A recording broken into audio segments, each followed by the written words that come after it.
DNA के साथ साथ अन्य कोशिकांग वाले केंद्रक को कोशिका से विभिन्न प्रयोगशाला तकनीकों का उपयोग करके पृथक किया जा सकता है। आप कोशिका घटकों को उनके आकार और भार के आधार पर पृथक कर सकते हैं। कोशिका प्रभाजन कोशिकीय संरचनाओं को पृथक करने की विधियों में से एक है। मानव शरीर सूक्ष्मदर्शी इकाइयों से बना होता है, जिन्हें कोशिकाएं कहते हैं। हालांकि हम उन्हें देख नहीं सकते, लेकिन उनमें से खरबों हमें जीवन देने के लिए मिलकर कार्य करते हैं। ये छोटी इकाइयां विभिन्न घटकों से बनती हैं, जिन्हें कोशिकांग के रूप में जाना जाता है। आइए देखें कि कोशिका कैसे दिखती है और उसके विभिन्न आंतरिक कोशिकांग और उनके कार्यों का अध्ययन करें। कोशिकाओं के सामान्य तौर पर 3 मुख्य भाग होते हैं। पहला और सबसे बाहरी भाग होता है कोशिका झिल्ली।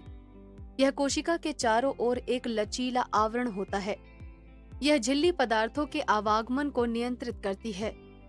केवल कुछ पदार्थों को ही कोशिका में प्रवेश करने और छोड़ने की अनुमति होती है। इसके अलावा कोशिका के अंदर हम दूसरा भाग देखते हैं, जिसे कोशिका द्रव्य कहा जाता है। यह एक जेल जैसा द्रव होता है जो कोशिका को भरता है और सभी कोशिकांग इसमें डूबे रहते हैं।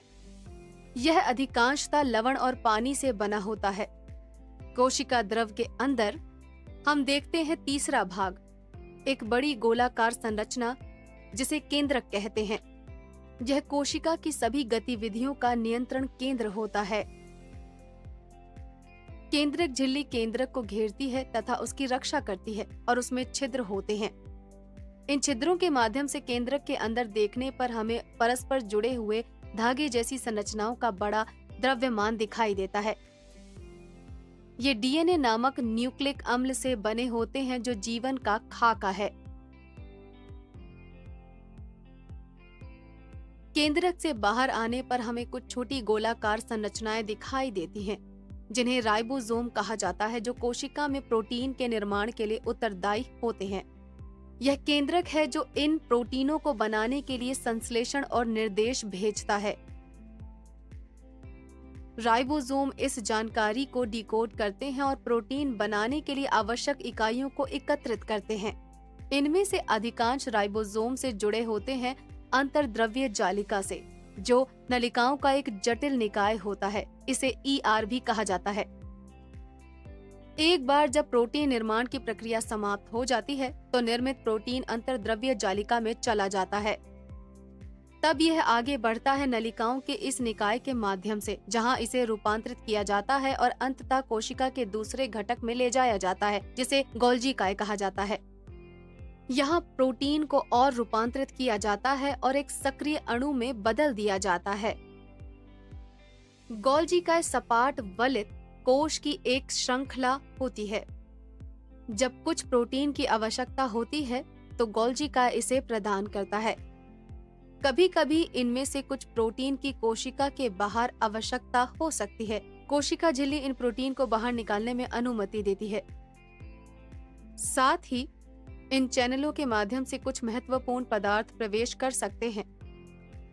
ये पदार्थ कोशिका द्रव के अंदर चले जाते हैं और एक अन्य कोशिका घटक के साथ संलयित हो जाते हैं, जिसे लाइसोसोम कहा जाता है।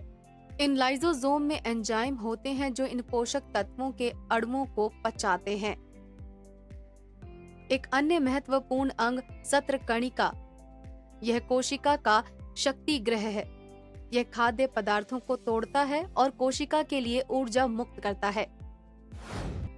सारांश में कोशिकाओं के सामान्य तौर पर 3 मुख्य भाग होते हैं। पहला और सबसे बाहरी भाग कोशिका झिल्ली होता है। यह कोशिका के चारों ओर एक लचीला आवरण होता है। यह झिल्ली पदार्थों के आवागमन को नियंत्रित करती है। आगे कोशिका के अंदर हम दूसरा भाग देखते हैं, जिसे कोशिका द्रव्य कहते हैं। यह एक जेली जैसा द्रव होता है जो कोशिका को भरता है और इसमें सभी कोशिकांग डूबे रहते हैं। कोशिका द्रव के अंदर हम तीसरा भाग देखते हैं। एक बड़ी गोलाकार संरचना होती है जिसे केंद्रक कहते हैं। यह कोशिका की सभी गतिविधियों का नियंत्रण केंद्र है। केंद्रक के बाहर ईआर, राइबोसोम और गोल्जी काय की नलिकाकार संरचनाएं देखी जाती हैं। कोशिका को कार्य करने की ऊर्जा सूत्र कणिका से मिलती है। सूत्र कणिका कोशिकांग होते हैं जो लगभग सभी मानव शरीर की कोशिकाओं में पाए जाते हैं। यह माना जाता है कि जिन कोशिकाओं में से सबसे अधिक सूत्र कणिका होती है वे पेशी कोशिकाएं होती हैं। ऊर्जा उत्पन्न करने वाली कोशिकांगों के रूप में पेशियों को अपने कार्य को पूरा करने के लिए उनकी बहुत आवश्यकता होती है। इसके बारे में और अधिक जानने के लिए हमारी वीडियो लाइब्रेरी देखिए।